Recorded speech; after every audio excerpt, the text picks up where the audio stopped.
विषम कोशी पोषण के अंदर जो स्वपोषी पोषण है उसके अंदर चाहे एक कोशिका से जीव बना हो, चाहे 2 कोशिकाओं से, चाहे 20 कोशिकाओं से, करोड़ों कोशिकाओं से, लेकिन अगर स्वपोषी पोषण करना है तो उसके लिए कार्बन डाइऑक्साइड, पानी चाहिएगा, क्लोरोफिल चाहिएगा, साथ में प्रकाश चाहिएगा और उससे वो क्या बना देगा, ग्लूकोज। ठीक है। लेकिन जब बात करते हैं विषम पोषी पोषण की तो वहाँ ये थोड़ी सी वेरिएशन हो जाती है कि कुछ जीव ऐसे होते हैं जो सिर्फ एक ही कोशिका से बने होते हैं, एक ही कोशिका से बने होते हैं। ठीक है। और कुछ ऐसे जीव होते हैं जो एक से ज़्यादा कोशिकाओं से बने होते हैं। क्लियर है। तो विषम पोषी पोषण तो दोनों करेंगे, यानी दोनों ही दूसरों के द्वारा बनाए गए जो जटिल पदार्थ हैं उनको लेंगे। क्लियर है। लेकिन दोनों को लेने का तरीका अलग होगा।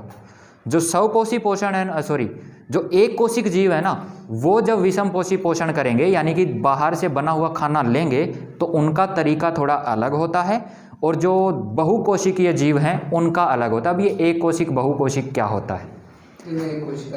वो जीव जिनके अंदर पूरा काम सिर्फ एक ही कोशिका करती है, यानी पूरा काम होगा उनके अंदर भी। कौन कौन सा? वो खाना भी लेंगे यानी कि पोषण भी करेंगे, वो फिर उससे ऊर्जा भी बनाएंगे यानी कि वो शोषण भी करेंगे, उसके बाद वो अपशिष्ट पदार्थों को बाहर भी निकालेंगे यानी कि उत्सर्जन भी करेंगे, और पूरे उसके अंदर कोशिका के अंदर उसको भेजेंगे भी यानी परिवहन भी करेंगे। चारों के चारों प्रक्रम तो होंगे लेकिन एक ही कोशिका के द्वारा।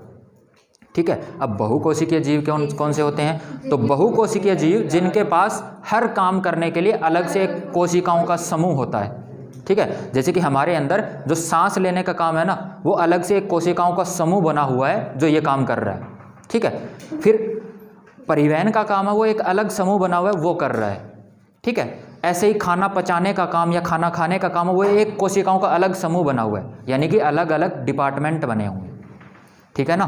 तो अब यहाँ पे बहुकोशिकीय और एक कोशिकीय जब खाना लेंगे तो उनका भी तरीका अलग होगा, क्योंकि एक कोशिकीय उसके अंदर तो एक ही कोशिका उसको जैसे तैसे करके वो खाना ले लेगी, और बहुकोशिकीय उसके अंदर तो सिस्टम ही पूरा अलग होगा खाना लेने के लिए।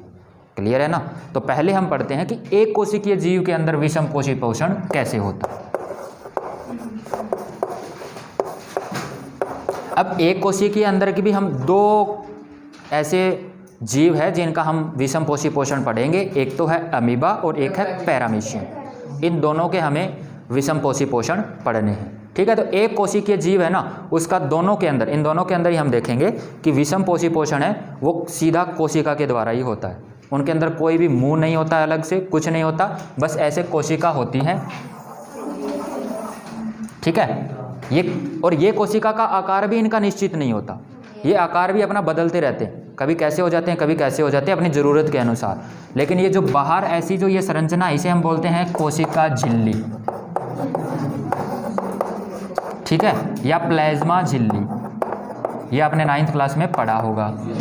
ठीक है। और यहाँ इसके सेंटर में एक डार्क धब्बा होता है जिसे हम केंद्रक कहते हैं।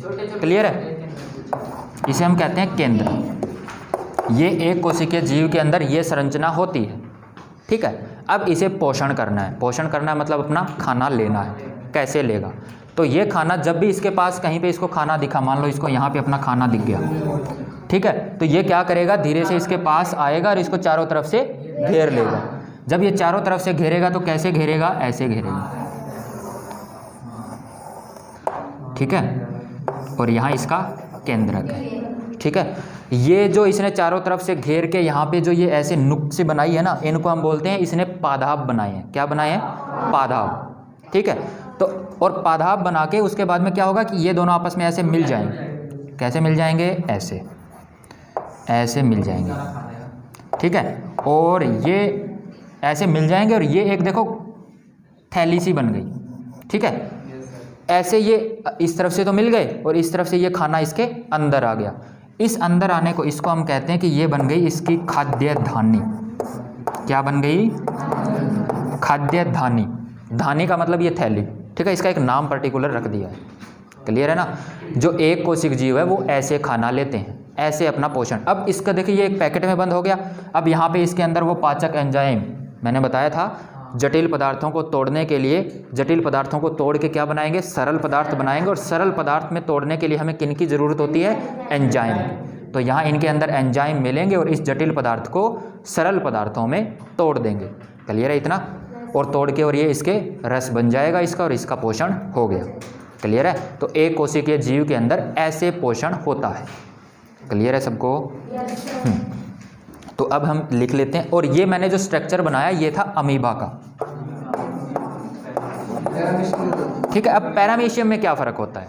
तो पैरामीशियम में ये अपना आकार बदल लेता है, आकार निश्चित नहीं होता, लेकिन पैरामीशियम है ना उसका थोड़ा सा आकार निश्चित होता है, बस इतना ही फ़र्क होता है। वो भी ऐसे खाद्य धानियाँ बनाता है और अपना खाना लेता है। क्लियर है? तो अब हम इसको लिख लेते हैं। कोशिकीय जीव में विषम पोषी पोषण किस प्रकार होता है। यहाँ पे अगर पूछ लिया जाए कि अमीबा में विषम पोषी पोषण किस प्रकार होता है, तो वो भी इसके अंदर सेम। और अगर पूछ लिया जाए पैरामीशियम में विषम पोषी पोषण कैसे होता है, तो भी सेम। क्लियर है ना? ठीक है, इसके बाद आंसर।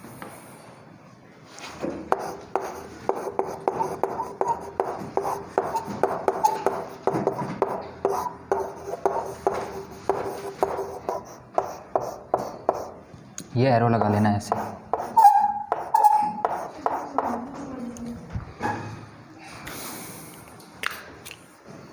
ये एक कोशिकीय जीव में विषम पोषी पोषण ऐसे होता है।